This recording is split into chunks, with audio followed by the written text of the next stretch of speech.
E aí, tudo bem? Hoje, os 3 elementos básicos para você nunca mais falar não sei contar uma história.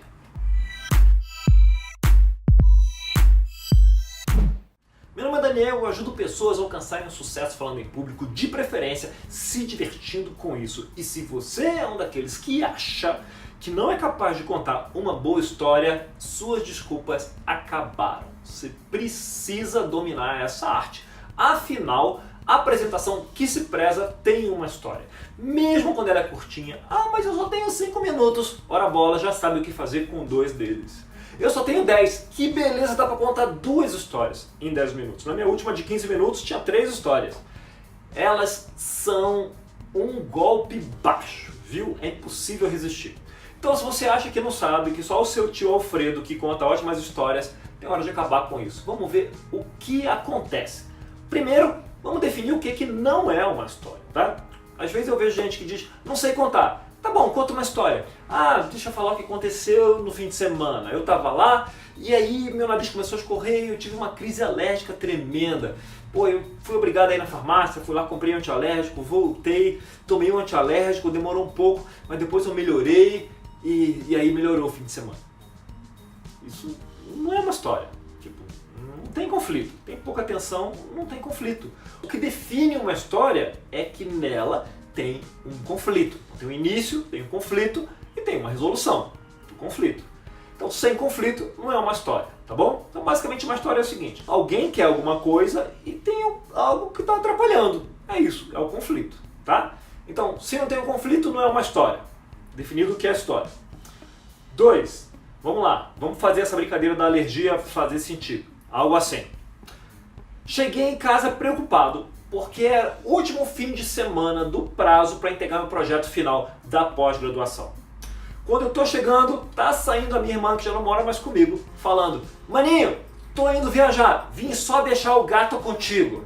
E bate a porta. Tomo um susto, olho pro bicho e na hora que o som da porta acaba, eu começo a sentir o meu nariz coçar. Pronto.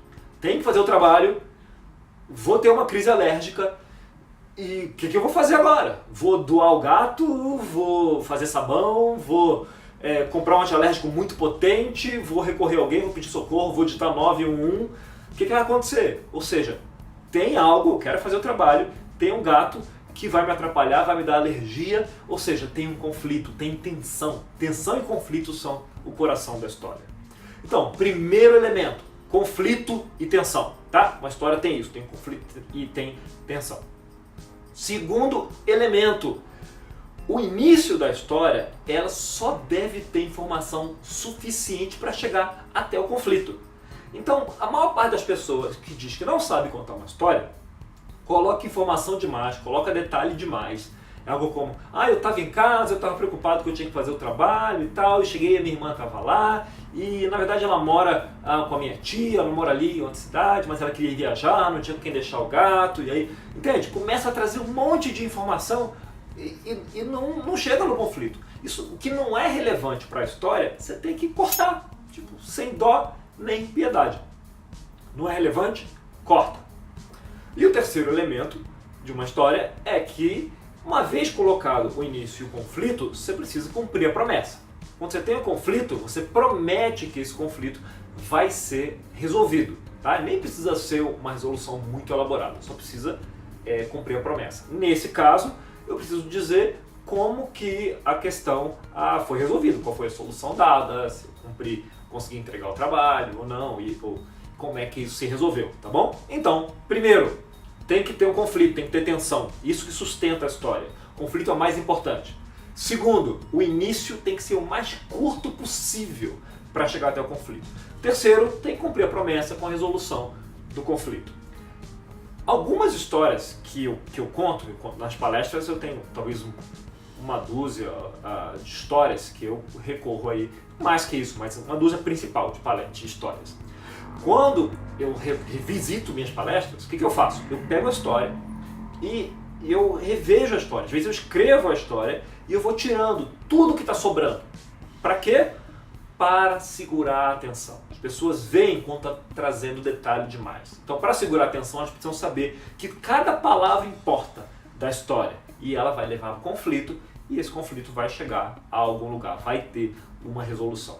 Com isso, quando a história é amarrada desse jeito, ninguém tem defesa. É assim, é golpe baixo mesmo. Devia ser até proibido contar a história, porque as pessoas não têm defesa, elas precisam ficar ligadas, elas se conectam com você quando você conta uma história. Quando elas não se conectam, quando elas percebem que você está enrolando. E a responsabilidade é de quem? Só sua. Porque com um pouquinho de trabalho, você limpa a história e traz isso. E não precisa ser nada assim de outro mundo, não precisa ver um ET de Varginha, você não precisa quase morrer, nada disso. Coisas do dia a dia podem trazer uma história, um filho que não quer estudar, um carro que não quer pegar e vai te deixar atrasado com compromisso, alguma coisa acontece aí para resolver, algo simples pode servir para ilustrar a sua apresentação e tornar a sua apresentação uma apresentação que se preze. E no fim, você vai ver, as pessoas vão lembrar muito mais do que marcou e vão ficar marcadas muito mais as histórias. Elas se conectam com as histórias mais do que com as informações. É esquisito, não estou dizendo que o mundo é justo, mas é o que acontece, tá bom? Então conta aí as suas histórias, divirta-se com elas, ajuda o pessoal a se divertir e a prestar atenção em você, ok? Divirta-se! E mais, curta aí, não esqueça de assinar, tocar esse sininho e a gente se vê na próxima. Um abraço!